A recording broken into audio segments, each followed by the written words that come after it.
Hello and welcome प्यारे बच्चों, कैसे हो सारे। मैं असीम भारद्वाज स्वागत करता हूं आप सभी का संसारम पे। तो बच्चे, आज एक नई यूनिट हमारे फिजिक्स में हम लोग शुरू कर रहे हैं आज, जिसको कहा जाएगा थर्मोडायनामिक्स। बड़ा शानदार यूनिट है थर्मोडायनामिक्स। थर्मोडायनामिक्स या बोलें तो सर जिसको हम ताप गति की,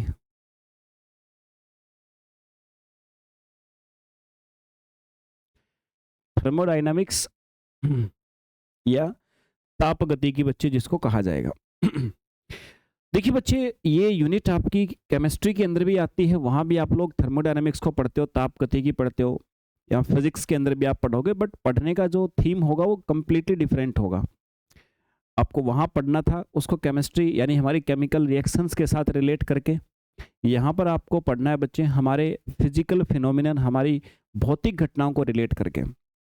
तो आइए शुरू करते हैं बच्चे, कंसंट्रेट करके देखिएगा। थर्मोडायनेमिक्स आपके मस्तिष्क के अंदर केवल मेरी बात सुन के बच्चे इतना अच्छे सेट हो जाएगा, आप नहीं भूलने वाले हैं फिर इसके बाद। देखो भाई, थर्मोडायनेमिक्स के जब भी आपसे कभी भी ये यूनिट आपको दिखाई देती है, 3 टर्म आपको याद करनी है। माइंड के अंदर इस बात को सेट कर लीजिए, 3 बातें आपने सोचनी। जब भी कहीं पे थर्मोडायनेमिक्स लिखा हुआ 3 बातें सोचनी। क्या? पहला शब्द आपने सोचना है बच्चे कि भाई हम जो भी बात करेंगे वो मैक्रोस्कोपिक लेवल की बात करने वाले हैं। मैक्रोस्कोपिक का मतलब क्या है बच्चे? देखो, हमारी साइंस के अंदर 2 प्रकार की स्टडी होती है बच्चे। विज्ञान के अंदर चाहे फिजिक्स हो, चाहे केमिस्ट्री हो, चाहे कोई भी विषय हो, 2 प्रकार की स्टडी होती है। एक माइक्रोस्कोपिक स्टडी होती है, एक मैक्रोस्कोपिक। माइक्रोस्कोपिक स्टडी का मतलब होता है इंडिविजुअल, अकेला एटम, अकेला मॉलिक्यूल, उसके व्यवहार के बारे में पढ़ना। मतलब जितनी भी चीजें हम सिंगल सिंगल एटम मॉलिक्यूल्स उनके लेवल पे जाकर के पढ़ाई करेंगे तो माइक्रोस्कोपिक बोलते हैं।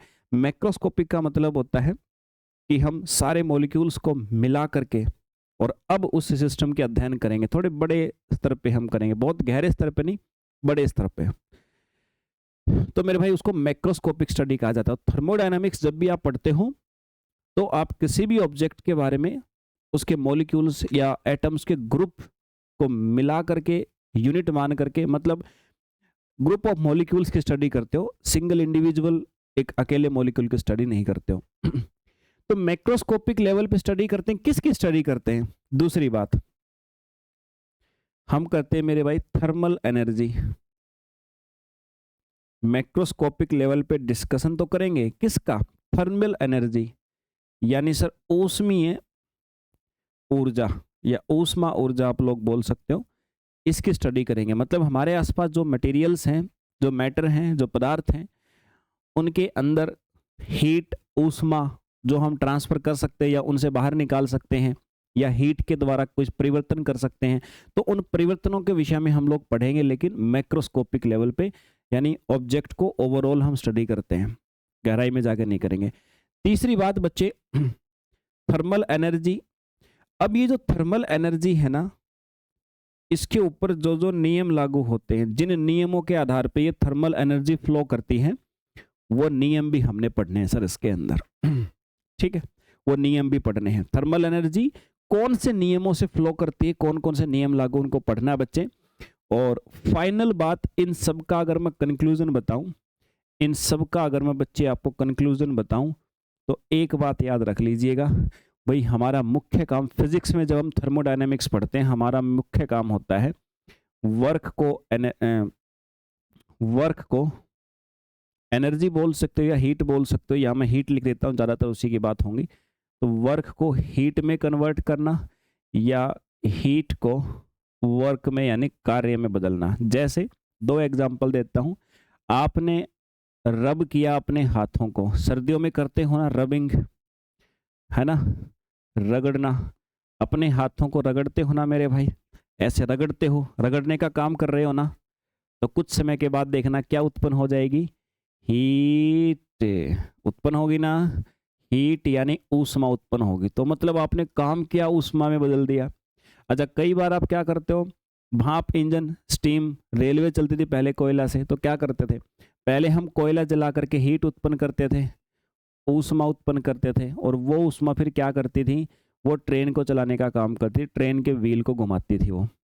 तो मेरे भाई हीट से वर्क भी कर सकते हैं या वर्क करके हीट भी उत्पन्न कर सकते हैं। तो मेनली ये हमारा मेन पर्पज रहेगा इस यूनिट में पढ़ने का। इन चीज़ों के ऊपर बच्चे आप लोग डिस्कशन करेंगे। समझ में आ गई ना बात? तो थर्मोडायनामिक्स का जो चैप्टर है उसके अंदर मुख्य तौर पे आपको हीट को वर्क में कन्वर्ट कैसे किया जाएगा, वर्क को हीट में कैसे किया जाएगा, कौन से नियम लागू होते हैं, हीट का ट्रांसफर कैसे होता है, और इन सारी चीज़ों का हम लोग बड़े स्तर पे मैक्रोस्कोपिक लेवल पर डिस्कशन करेंगे। ये आपका थर्मोडायनामिक्स है। ओके सर, समझ में आ गई बात? करते हैं शुरू। देखो बच्चे, क्लासिकली अगर मैं आप सभी से डिस्कशन करूं, क्लासिकली अगर मैं आप सभी से डिस्कशन करता हूं, मतलब परंपरागत रूप से, या आप लोग कह सकते हो भाई पुराने समय की अगर बच्चे हमारे द्वारा बात की जाए तो,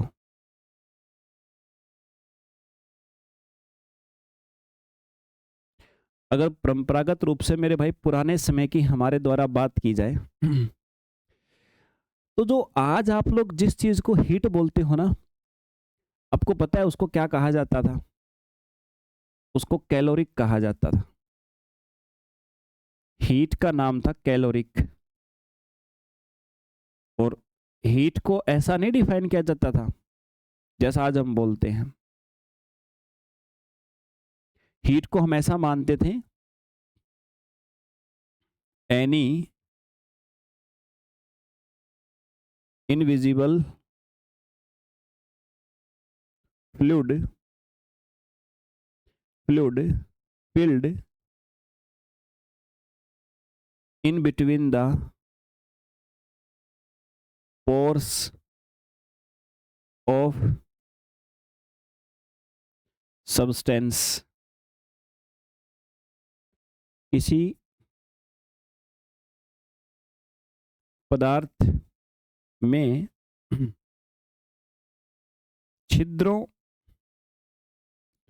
छिद्रों में भरा हुआ अदृश्य द्रव, ये माना जाता था मेरे भाई लगभग 1800 ईस्वी के आसपास तक, समथिंग 1800 ईस्वी के आसपास तक ऐसा हमारे द्वारा माना जाता था। बहुत पुरानी बात नहीं है, आप सोच के देखो। आप अभी आज हीट हीट चिल्लाते हो ना, अरे सर हीट तो हम जानते हैं, पढ़ा है, तो बहुत पुरानी खोज नहीं है, परिभाषा तक ज्ञात नहीं थी हमें। 1798 तक ये वाली बात लागू हुई। क्या माना जाता था कि भाई हीट तो बोलते ही नहीं थे, हम बोलते थे भाई कैलोरिक। बोला कैलोरिक क्या है?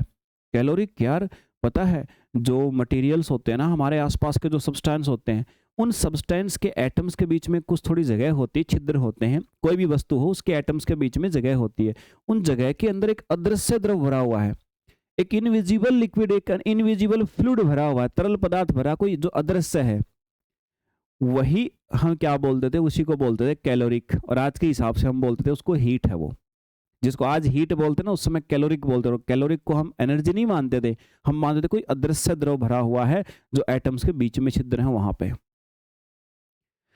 ठीक है बच्चे। और ये कहा जाता था कि ये जो अदृश्य द्रव है ना, ये जब दो वस्तुएं संपर्क में आती हैं तो ये द्रव ज्यादा से कम वाले की तरफ दौड़ के चला जाता है और वहां पे उसके छिद्रों में भर जाता है। मतलब कंसेप्ट तो कुछ कुछ आज जैसे थे, लेकिन एग्जैक्ट ठीक नहीं थे। फ्लो वाली बात तो सही थी कि भाई ये जिस वस्तु में ज्यादा है ये द्रव, वो कम की तरफ दौड़ता है। ठीक है, दौड़ता हमें आज भी पता है। लेकिन मेरे भाई मेन बात आई 1798 में।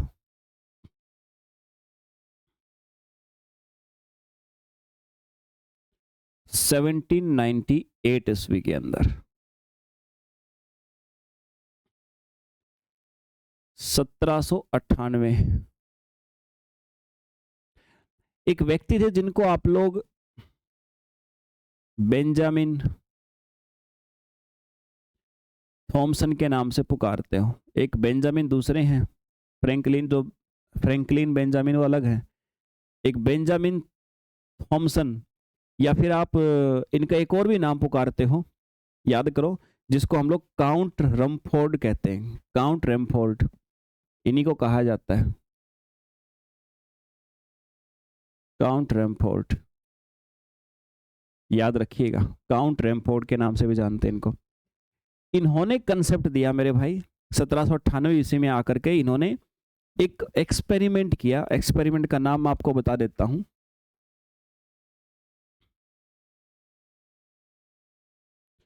ब्रास कैनन, ठीक है, यानी कांसे की एक नली इन्होंने ले ली, ठीक है।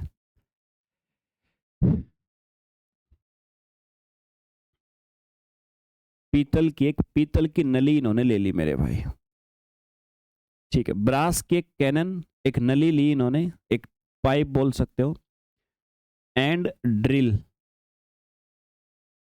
Experiment,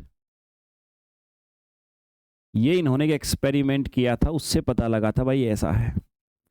brass cannon and drill experiment बच्चे, ये एक्सपेरिमेंट इनके द्वारा किया गया था, इन्होंने किया था। इसमें इन्होंने देखो ड्रिल क्या होती है बच्चे, बता पाओगे आप लोग मुझे? एग्जैक्टली मुझे पता, आप लोग जरूर जानते होंगे ड्रिल का मीनिंग क्या होता है। ड्रिल का क्या मतलब बच्चे? देखो ड्रिल का मतलब सिंपल सा आप ऐसा मान लो, कोई भी खुरदरी सतह मान लो, खुरदरी सतह मान सकते हो।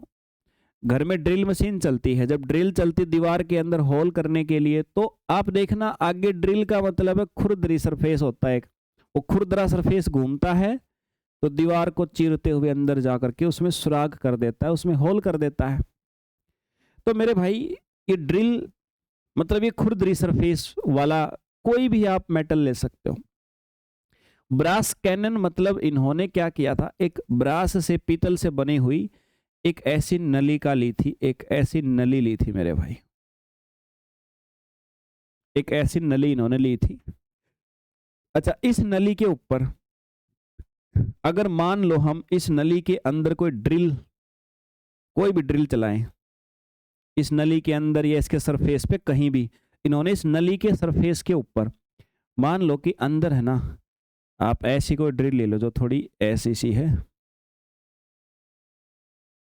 ना, जो कि घूमेगी ना, जो कि लगातार मतलब खुरदरी है, खुरदरी ऐसी एक ड्रिल है जो लगातार इसकी जो ट्यूब का सरफेस है ना इसके साथ घिस रही है, खुरदरी है, ड्रिल की तरह से खुरदरी है, उतनी भी ज्यादा खुरदरी नहीं कि इसको उखाड़ फेंके, इतनी है कि इससे घिस रही है, खुरदरी है, इससे घिस रही है लगातार। इस ये जो तोप है ना, नली है, जो तोप की नली बोलते देते, कई बार बोल देते, पीतल की जो नली है, इस नली का जो सरफेस है ना, इसके अंदर मान लो, अंदर ऐसे आपने है सरफेस में ऐसे क्या है, घूम रही है, ये ड्रिल बोल दो इसको, ड्रिल मतलब एक खुरदरा सरफेस, ये इसके सरफेस के साथ में क्या हो रही है मेरे भाई, सपोज करो घूम रही है सर, ओके।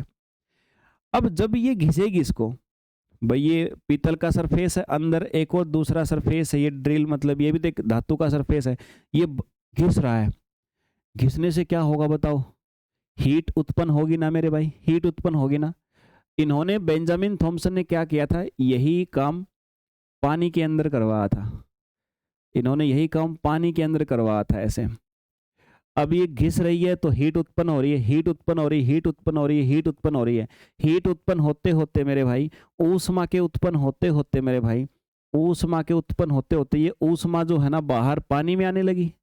भाई ये जो नलिका थी ये घिसने से गर्म हो गई तो हीट बाहर आने लगी। कुछ देर के बाद देखा कि ये चल रही थी, कुछ देर के बाद देखा कि पानी आपका उबलने लगा मेरे भाई, पानी उबलने लगा। तो फिर उसने कहा भाई देखो, हीट कोई मटेरियल नहीं है, कोई फ्लूइड नहीं है, एनर्जी है। देखो पानी को गर्म कर दिया इसने, पानी को गर्म किया ही एनर्जी है, फ्लो कर रही है। तो यहां से हमें पता लगा, क्या पता लगा इस एक्सपेरिमेंट से, कि भाई ये नाम इसको दिया गया, कैलोरिक की जगह हीट नाम दिया गया, और इसको हमने बोला ये तो मेरे भाई एक फॉर्म ऑफ एनर्जी है। ऊष्मा जो है वो ऊर्जा का एक क्या होता है बच्चे, रूप होता है। ये नई बात हमें पता लगी हीट के विषय में, ठीक है, तो 1798 में ये पिछली जो बात थी वो हमारी हटी। एक्सपेरिमेंट में अगर कोई कंफ्यूजन हो किसी को तो कोई बड़ी बात नहीं है, मैं आपको बता देता हूँ, मैं और आसान शब्दों में बता देता हूँ आपको कि आप इसको कैसे इमेजिन कर सकते हो।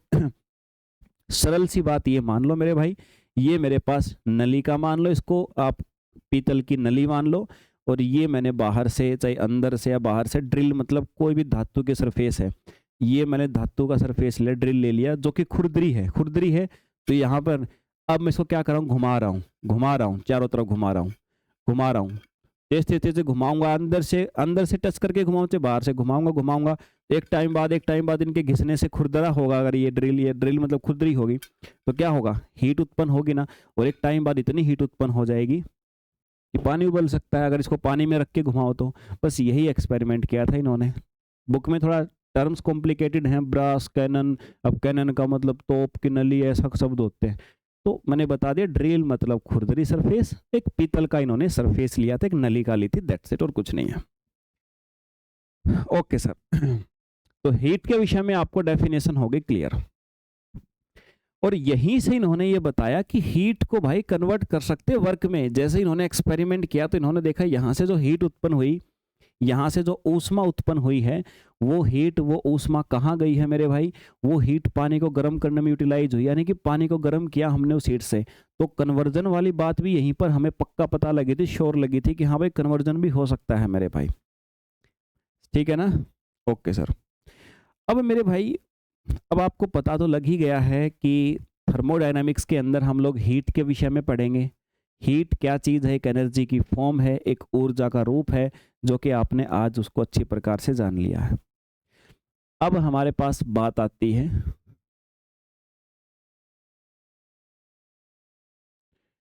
एक शब्द आप सुनोगे बच्चे,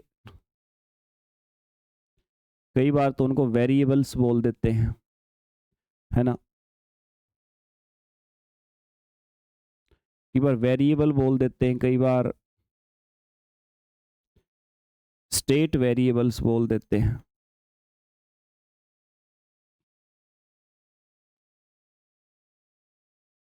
ठीक है, वेरिएबल्स एक शब्द सुन सकते हो आप, स्टेट वेरिएबल्स, या फिर कई बार उनको मैक्रोस्कोपिक वेरिएबल्स भी हम पुकारते हैं।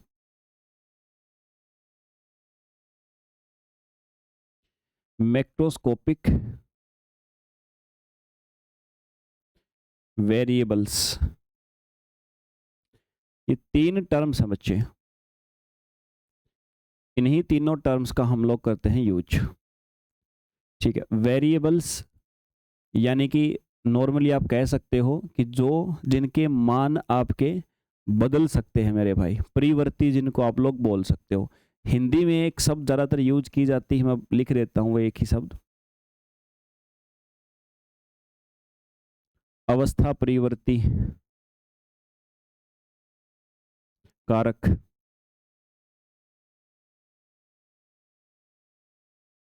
ठीक है, या अवस्था चर बोल देते हैं इनको। ठीक है, तो ना सबका मीनिंग सेम ही है, बस शब्द अलग अलग यूज कर लिए जाते हैं। केमिस्ट्री में ये शब्द ज़्यादा यूज होता है, फिजिक्स के अंदर ये वाला शब्द ज़्यादा यूज होता है, नीचे वाला। अवस्था परिवर्ती जो कारक होते हैं बच्चे, ये नाम से दिख रहा अवस्था, स्टेट वेरिएबल, स्टेट को डिसाइड करने वाले वेरिएबल, मतलब जिनसे किसी भी सिस्टम की स्टेट डिसाइड होती हो। स्टेट का मतलब सर, कौन, मान लो आपने कोई भी सॉल्यूशन ले रखा है, वाटर ले रखा, कुछ भी ले रखा, तो वो किस फॉर्मेट में होगा, उसकी एनर्जी कितनी होगी अंदर की, वो सॉलिड फॉर्म में होगा, लिक्विड फॉर्म में होगा, गैसियस फॉर्म में होगा, ये बातें कौन डिसाइड करता है, कुछ ना कुछ फैक्टर तो है ना जो डिसाइड करते हैं उसकी स्टेट को, तो वो उन्हीं को कहा जाता है स्टेट वेरिएबल। जैसे प्रेशर, वॉल्यूम, है ना, टेम्परेचर और कंपोजिशन, मतलब जो मटेरियल आपने ले रखा है उस मटेरियल की कंपोजिशन, यानी कि सर संरचना कैसी है, संरचना कैसी है मेरे भाई। तो ये जो सारी की सारी चीजें हैं ना मेरे भाई, ये आपकी इस बात को डिफाइन करेंगे। ठीक है ना, ओके भाई। तो उम्मीद करता हूँ बात समझ में आ गई होगी आप सभी को। प्रेशर, वॉल्यूम, टेम्परेचर, कंपोजिशन है, जो मटेरियल ले रखा आपने, उस मटेरियल की कैसी संरचना है, कैसी स्ट्रक्चर है।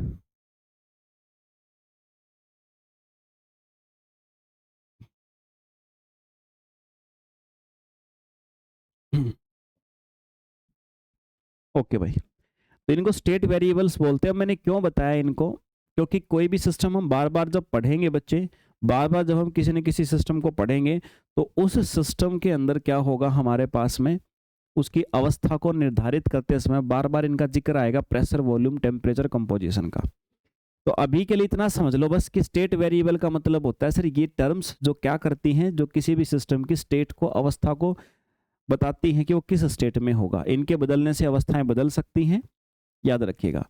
अब हमारा मेन काम क्या है, जहां से हमें ये चैप्टर शुरू करना है बच्चे। अभी तक हमने अपने बेसिक कंसेप्ट पूरे किए हैं। अगर कहीं स्कूल कॉलेज में थोड़ा बहुत पढ़ा होगा तो पहले से ही पता होगा, नहीं भी पढ़े हैं अब पता लग जाएगा। ये है मेरे भाई हमारी बात थर्मल इक्विलिब्रियम। यहां से हमें टर्म सीखनी है, थर्मल इक्विलिब्रियम।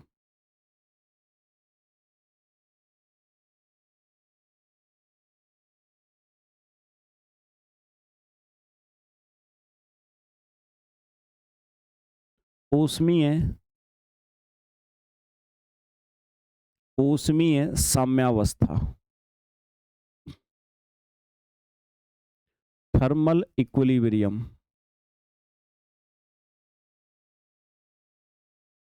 थर्मल इक्विलिब्रियम या ऊष्मीय साम्यावस्था क्या होती है मेरे भाई। देखो कोई भी सिस्टम है, जब उसके मैक्रोस्कोपिक वेरिएबल्स होते हैं ना, अभी जो मैंने कुछ 3-4 आपको बताए, और भी हो सकते हैं, इन्हीं से मिलकर के बने होते हैं, बताऊंगा। अभी मेन ये होते हैं। पर कोई भी आपके पास में सिस्टम है, देखो मैं 2 शब्दों का यूज करूंगा, सिस्टम, एक सराउंडिंग। सिस्टम का मतलब है वो चीज जिसके ऊपर तुम लोग एक्सपेरिमेंट कर रहे हो। सराउंडिंग का मतलब उसके अलावा जो पूरा यूनिवर्स बच गया वो सराउंडिंग कहलाता है। मतलब अगर मैं इस बोतल के अंदर पानी भरा हुआ है, इस बोतल के अंदर पानी जो है उसके ऊपर मैं कुछ परीक्षण कर रहा हूँ, उसकी स्टेट जांच रहा हूँ, उसकी अवस्था देख रहा हूँ, तो वो मेरा सिस्टम हो गई है। इसके अलावा जो कुछ दुनिया में बच गया वो सारा सराउंडिंग होता है। सिस्टम मतलब जिसको तुमने ऑब्जर्वेशन के लिए चुना है। अगर मैंने बोतल को चुना है, बोतल के अंदर के मटेरियल को चुना है, तो ये मेरा सिस्टम हो गया, तंत्र हो गया ये।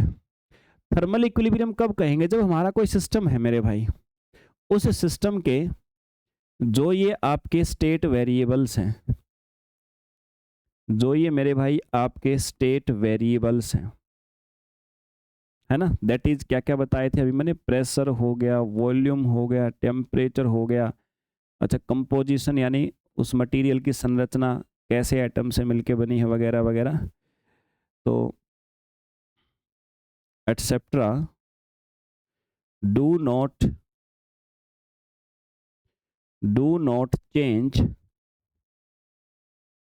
Do not change with time.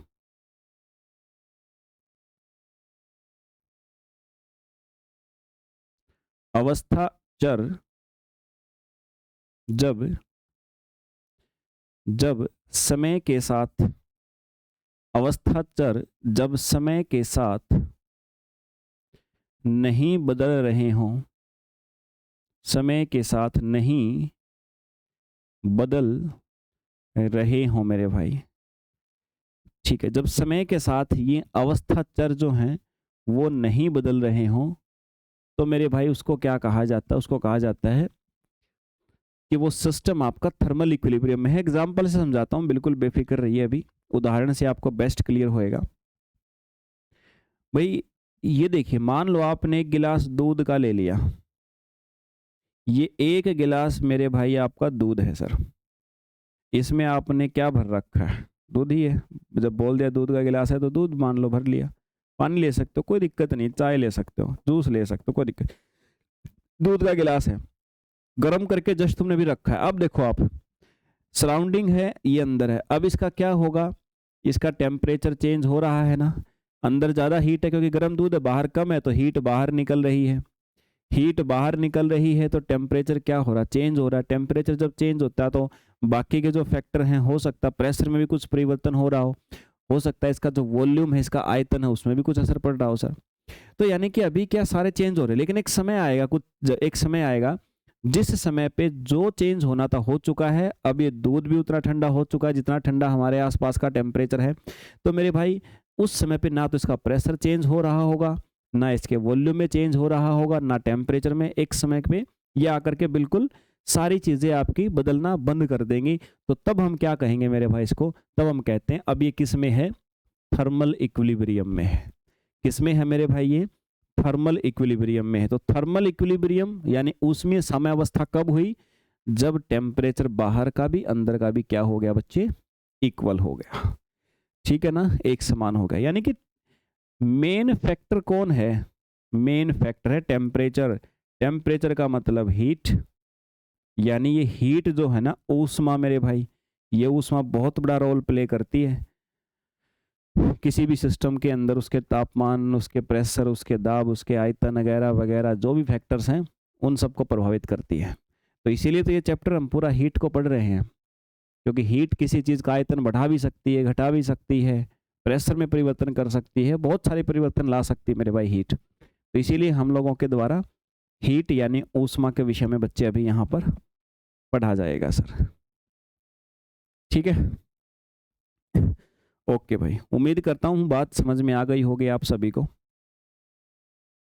तो ये तो हो गई बात हमारी थर्मल इक्विलिब्रियम वाली, ऊष्मीय साम्यावस्था वाली भाई।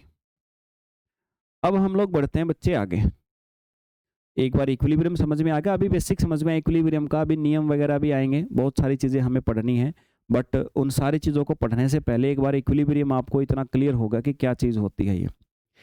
अभी देखो यार, मैंने इक्विलिब्रियम तो आपको बता दिया। अब ये इक्विलिब्रियम दो चीज़ों पे डिपेंड करता है मेरे भाई। अब इसको मैं पूरा डिफाइन करता हूँ, एक्सप्लेन करता हूँ पूरा खोल के। ये जो इक्विलिब्रियम की स्टेज आई ना,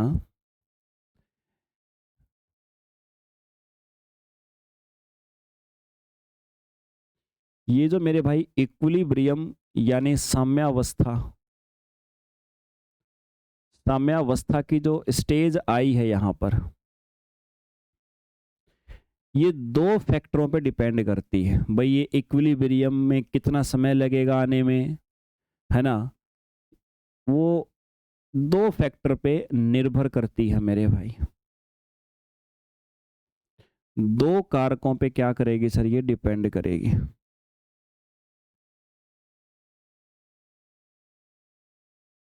एक तो सराउंडिंग पे,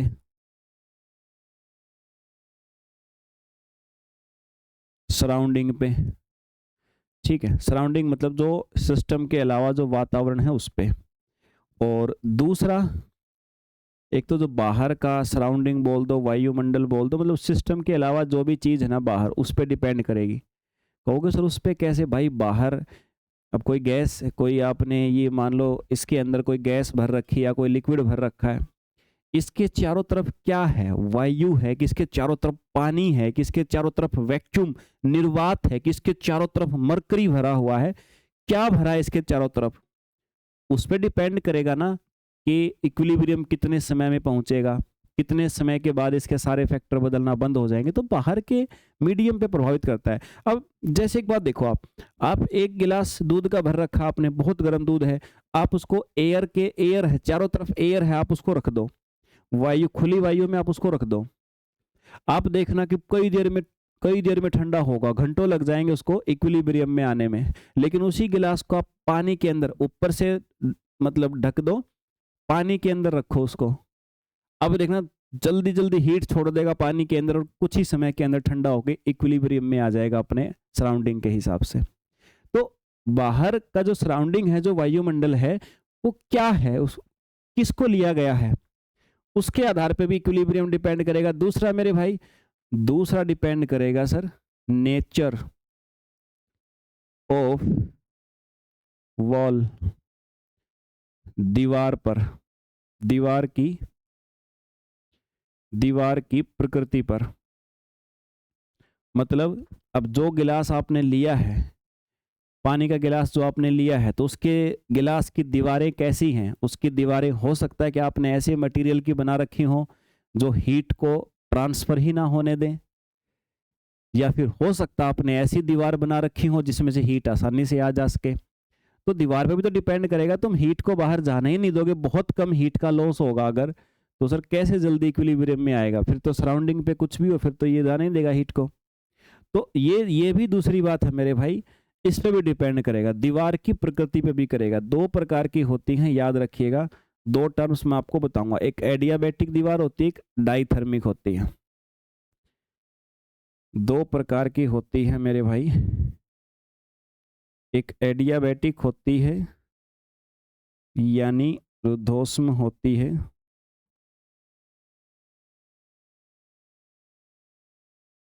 और एक होती है डायथर्मिक।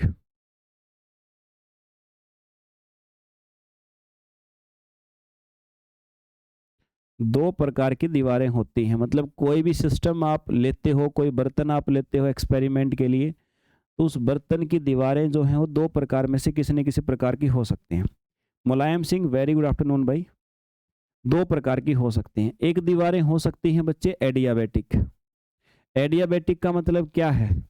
एडियाबैटिक दीवार जो होती है इसका मतलब है नो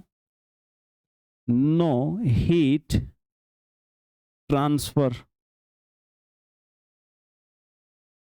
ऊष्मा का स्थानांतरण नहीं हो, जिनके आर पार बच्चे हीट नहीं जा पाए, जिनके आर पार बच्चे हीट या ऊष्मा नहीं जा पाए, तो उसको हम बोलते हैं एडियाबैटिक वाल। और एक दीवार होती है heat can be transferred, heat can be transferred, यानी कि सर ऊष्मा का स्थानांतरण हो सके।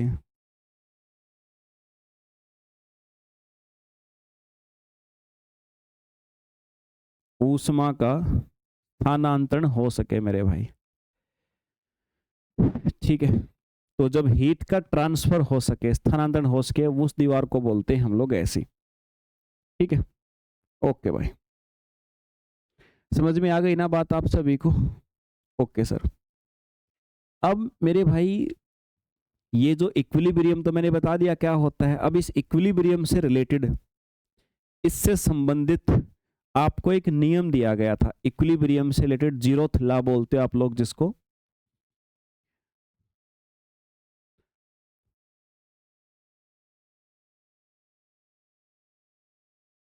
Zeroth law of equilibrium. जैसे थर्मोडायनामिक्स का फर्स्ट लॉ है, सेकंड लॉ है ना, वैसे ये जीरो नियम है, ऐसे बोलते हैं इसको, ठीक है। जीरोथ लॉ ऑफ इक्विलिब्रियम, साम्यावस्था का जीरोथ नियम, जीरोथ नियम। अब ये जीरोथ लॉ जो है बच्चे दिया किसने था? इसको दिया सर आर.एच. फाउलर ने 1931 में। आर.एच. फाउलर ने दिया था 1931, मतलब बहुत पुराना नहीं है, तुमसे 101 साल लगभग पुराना ही है, ठीक है। तो 1931 में इन्होंने दिया था। इसमें बताया क्या था, तो डेफिनेशन का रट्टा नहीं लगाना है यहाँ पे, मैं आपको बताऊंगा सिर्फ केवल सिचुएशन से आप सभी को ये बात ध्यान रखनी है। देखो भाई, इसने कहा कि आप 3 सिस्टम ले लीजिए। इसने हमें कहा, इस नियम ने, कि आप 3 सिस्टम ले लीजिए। ये एक सिस्टम ले लिए आप, ये दूसरा सिस्टम ले लीजिए, ये तीसरा सिस्टम। बोला भाई 3 सिस्टम ले लो आप लोग, और इन 3 सिस्टम में पहला कंडीशन क्या है, मान लो इनको नाम दे दो। ये आपके पास में ए है, ये बी है, ये सी है। मान लो कोई भी मटेरियल भरा हुआ है इसके अंदर, कोई भी मटेरियल भरा हुआ है। वैसे नॉर्मली जब हम नियम लिखते हैं ना, जब हम नियम लिखते हैं, तो नियम लिखते टाइम पे ज़्यादातर हम इनको ए और बी मानते हैं, इसको सी मानते हैं। मान कुछ भी सकते हो, कोई फर्क नहीं पड़ता। बोला 3 सिस्टम है, 3 वस्तुएं हैं, 3 अलग अलग बर्तन हैं, ये तीनों बर्तन हैं। बोला कि ऐसा करो इनके बीच में जो आपका ये बी और सी है और ए और सी जो है, बी और सी और ए और सी, इन दोनों के बीच में क्या करो मेरे भाई, इन दोनों के बीच में एक लेयर, यहां पर जो ये दीवार तुमने बनाई है ना, ये कौन सी दीवार ले लो, ये मान लो तुमने ले ली डायथर्मिक, डायथर्मिक दीवार ले ली तुमने, यानी जो जिसके आर पार चालक, यानी जिसके आर पार हीट आपकी ट्रांसफर हो सकती है, ऊष्मा जा सकती है, यहां से इधर भी जा सकती है, ए से सी में भी जा सकती है, इसमें भी कुछ मटेरियल भरा, इसमें भी कुछ मटेरियल भरा, इसमें कुछ मटेरियल भरा।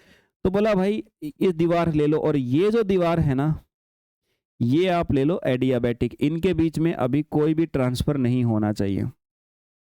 ये एडियाबैटिक दीवार ले लो, रुद्धोष्म, मतलब इनके बीच में हीट का ट्रांसफर नहीं होना चाहिए।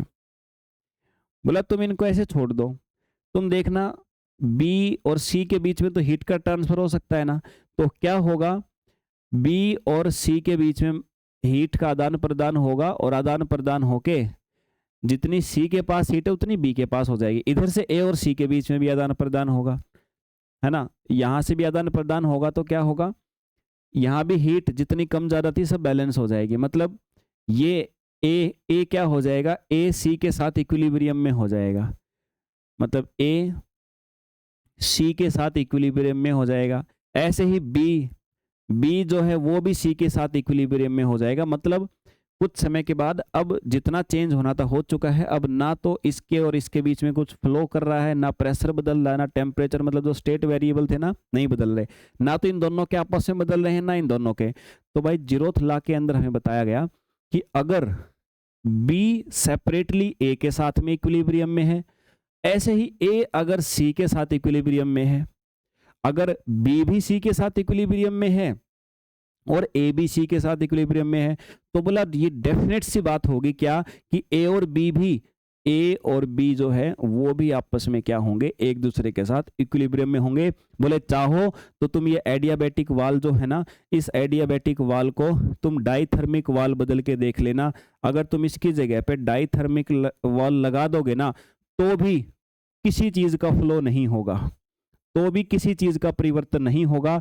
ये ना प्रेशर टेम्परेचर कुछ नहीं बदलेगा। क्यों? क्योंकि ये इसके साथ था, ये भी इसके साथ था, तो जब ये दोनों इसके साथ में थे तो आपस में भी इक्विलिब्रियम में होते हैं, यही बात बताई थी जीरोथ लॉ ऑफ इक्विलिब्रियम ने। ठीक है, बोला अगर तुम ये इसके साथ जब इक्विलिब्रियम में हो जाए ना, तब तुम बीच की दीवार है ना चाहे डाइथर्मिक कर देना, मतलब जिसके आर पार हीट जा सके, तो भी कुछ नहीं फ्लो करेगा। क्यों? क्योंकि ये इक्विलिब्रियम में है आपस में पहले से। तो भाई यही था, परिभाषा रटनी नहीं है, लिखनी पड़े। कैसे लिखोगे? If A is in thermal equilibrium with C and separately B is also in thermal equilibrium with C, then necessarily A is also in equilibrium with B. अगर ए सी के साथ में उष्मीय साम्यावस्था में है, बी भी सी के साथ साम्यावस्था में है, तो ए और बी भी आपस में साम्यावस्था में होंगे। यही था जीरोथ का नियम भाई। उम्मीद करता हूं बच्चे बात समझ में आपको आ गई होगी। ठीक है ओके सर, यहां तक तो बात हुई हमारे जीरोथ के नियम की, और जीरोथ का नियम आई होप कि आपको बहुत बेस्ट तरीके से समझ में आ गया होगा। अब हम जो अगली टर्म्स हमारी होंगी, अब एक नया थीम शुरू होगा। अभी आपने जीरोथ लॉ यानी आपने इक्विलिब्रियम पढ़ा है, अभी आपने इस थर्मोडायनामिक्स के चैप्टर में पहली बात क्या जानी है कि इक्विलिब्रियम क्या होता है, और इक्विलिब्रियम के बारे में किसी व्यक्ति ने आपको कोई नियम दिया था, वो नियम क्या कहता है, इस बात को आप लोगों ने जान लिया था। अब हमारे द्वारा क्या होगा बच्चे, अब हमारे द्वारा क्या बात होने वाली है, अब हम लोग आएंगे किसी भी सिस्टम की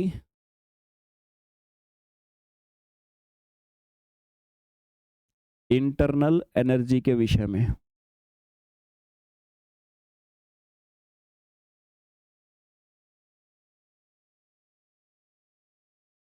आंतरिक ऊर्जा,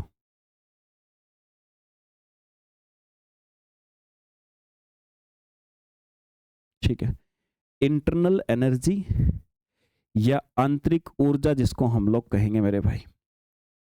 तो ये कंसेप्ट हम शुरू करेंगे नेक्स्ट क्लास से।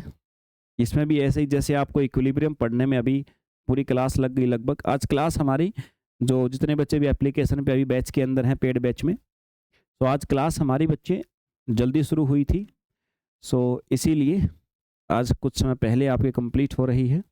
तो देख लीजिएगा, जो बच्चे लेट जुड़े थे ना एक बार चेक कर लीजिएगा, बाकी कुछ बच्चे हैं शुरू से, नोटिफिकेशन तो मिलता ही है आप सभी को। तो यहाँ तक करें बच्चे, फिर अगले सेशन में हम लोग फिर से मुलाकात करेंगे। जय हिंद भाई।